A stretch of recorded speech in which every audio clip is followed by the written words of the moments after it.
അസ്സലാമു അലൈക്കും. ഇസ്ലാമിൻ്റെ പ്രധാനപ്പെട്ട രണ്ട് അധ്യാപനമാണ്.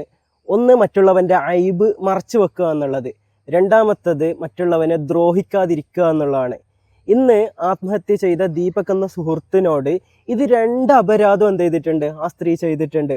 നമ്മൾ മനസ്സിലാക്കേണ്ടത്, പൊതുവിചാരണയ്ക്ക് വേണ്ടി വ്ളോഗ് എടുത്ത് അദ്ദേഹം പോലും അറിയാതെ അദ്ദേഹത്തെ എന്ത് ചെയ്താണ്, ആ ക്രൂരമായ പബ്ലിക് വിചാരണയ്ക്ക് വേണ്ടി അദ്ദേഹത്തെ ഇട്ട് കൊടുക്കുക ചെയ്യുന്നത്.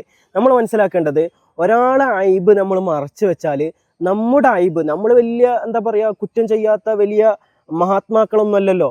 നമ്മുടെ ഐബ് റബ്ബ് നാളെ മരിച്ചാൽ അല്ലെങ്കിൽ ആഖിറത്തിൽ അള്ളാഹ് മറച്ചു വെക്കും. രണ്ടാമത്തത്, യഥാർത്ഥ മുസ്ലിം എന്ന് പറയുന്നത് മറ്റുള്ളവനെ ദ്രോഹിക്കാനും അവൻ്റെ നാവിൽ നിന്നും അവൻ്റെ കരങ്ങളിൽ നിന്നും രക്ഷപ്പെട്ടവനാണ് എന്ന്, മറ്റുള്ളവർക്ക് എന്തുണ്ടാവില്ല, ദ്രോഹം ചെയ്യാത്തവനാണ് യഥാർത്ഥ മുസ്ലിം എന്ന് നബി സല്ലല്ലാഹു അലൈഹി വസല്ലമ തങ്ങൾ പറഞ്ഞിട്ടുണ്ട്. അപ്പോൾ ഇത് രണ്ടും നമ്മൾ ചെയ്യാൻ പാടില്ല.